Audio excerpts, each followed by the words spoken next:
Hello বন্ধুরা, কেমন আছো সবাই? আশা করি সবাই খুব ভালো আছো আর সবাইকে হ্যাপি সানডে। সানডেটা কি আসলেই হ্যাপি হয়? হ্যাঁ, একদমই হয়। কারণ সানডে হচ্ছে এমন একটা দিন যেদিন আমরা সমস্ত পরিবার একসাথে হই। আর সমস্ত পরিবার একসাথে অনেকটা টাইম স্পেন্ড করতে পারি, ভালো মন্দ খাওয়া দাওয়া, খুব ভালো সময় কাটাই। কিন্তু আমাদের জন্য কি সানডে হ্যাপি হয়?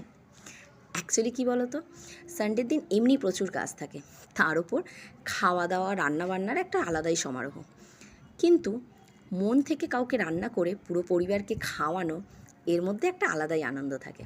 তো যাই হোক, সারাদিন সমস্ত ক্লান্তি নিয়ে সমস্ত কাজকর্ম করার পরে সন্ধেবেলায় যখন প্রিয় মানুষটার সাথে একটু টাইমটা আমরা স্পেন্ড করতে পারি, কোথাও একটু বাইরে বেরোতে পারি না, তখন সারাদিনের ক্লান্তিটা আমরা ভুলে যাই।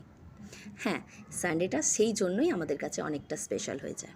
খাটনি তো প্রত্যেকটা দিন থাকে, না হয় সানডে একটু বেশিই হবে, কিন্তু এই আনন্দটা যে সপ্তাহে আমরা একদিন পাই, সেই আনন্দটা খুবই স্পেশাল হয় আমাদের সবার কাছে। আশা করি তোমাদের কাছেও হয়। তো যাই হোক, চলো তাহলে দেখি আজ সানডেতে আমি আমার পরিবারের সাথে কী খাওয়া দাওয়া করলাম, আর সেটা তোমাদেরকেও শেয়ার করছি। তো আজকে বর বাজার গিয়েছিল, বাজার থেকে নিয়ে এসছে পুঁই শাক। তো অ্যাকচুয়ালি বর পুঁই শাক খুব একটা পছন্দ করে না, কিন্তু আজ হয়তো নিয়ে এসছে আমার জন্য, কারণ আমি খুব ভালোবাসি। আর পুঁই শাকটা করবে হচ্ছে চিংড়ি মাছ দিয়ে করতে বলেছে, তাই নিয়ে এসছে চিংড়ি মাছ। খুব অল্প পরিমাণ একটু চিকেন এনেছে, যেহেতু মেয়ে পুঁই শাক খাবে না, সেই জন্য মেয়ের চিকেন একটুখানি করা হবে। পুঁই শাকটা আমি সেদ্ধ বসিয়ে দিচ্ছি, কারণ পুঁই শাকে প্রচণ্ড গ্যাস হয়, আমি একটু সেদ্ধ করে তারপরেই করি। আর করব ইলিশ মাছ, ইলিশ মাছের ভাপা করতে বলেছে। তো চলো, আমি প্রথমে মেয়ের চিকেনটাই করছি, আর ওদিকে আমি এদিকে হচ্ছে আমের টক করব। চিংড়ি মাছটা আমি ভেজে নিয়েছি, চিংড়ি মাছটা ভাজার সাথে সাথে আমি পুঁই শাকে যে আলু দেবো সেই আলুটাও ভেজে নিয়েছি। পুঁই শাকটা দেখো ভাপানো হয়ে গেছে, এবার আমি পুঁই শাকটা করে নেবো সবার আগে। আর এদিকে মেয়ের চিকেনটাও প্রায় কষিয়ে আমি করা হয়ে গেছে। মেয়ে আমার খুব একটা ঝোল পছন্দ করে না, ও একটু কষা কষা খেতে ভালো লাগে।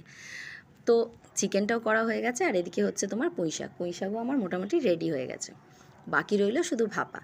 তো ভাপাটা করতে আজকে আমার একটু কষ্ট হচ্ছিল, কারণ ইলিশ মাছের তেল দিয়ে ভাত খেতে আমি খুবই ভালোবাসি। আর যেহেতু ভাপা করছি, সেহেতু তেল আর বার করতে পারবো না, কিন্তু ভাপাও আমি খেতে খুব ভালোবাসি। তো কোনো অসুবিধা নেই, আজকে ভাপাই করব। তো দেখো, আমি ভাপাটা রেডি করে নিয়েছি, এবার আমি ভাপাটা বসাবো। আর তাছাড়া বাকি রান্নাগুলো যেগুলো আছে আমার মোটামুটি কমপ্লিট হয়ে গেছে। আমের টকটা বসিয়ে দিয়েছি, আমের টকটা করে নিলে আর ভাত করে নিলে আমার হয়ে যাবে। তো দেখো, আমার ভাপাটাও কমপ্লিট হয়ে গেছে, দেখতে খুব টেস্টি লাগছে। সত্যি কথা বলতে জানি না খেতে কীরকম হবে, তবে এইভাবেই আমি করি, তোমরা কিভাবে করো জানাবে। আর এদিকে আমের টকটাও আমার প্রায় কমপ্লিট হয়ে গেছে। তো আমার রান্না আজকে এখানেই মোটামুটি কমপ্লিট হয়ে গেল। আশা করছি তোমাদের বাড়িতেও আজকে খুব ভালো ভালো রান্না হয়েছে, তোমরাও আজকে লাঞ্চ পুরো ফ্যামিলির সাথে খুব এনজয় করছো। টাটা আজকে সবাইকে, সবাই ভালো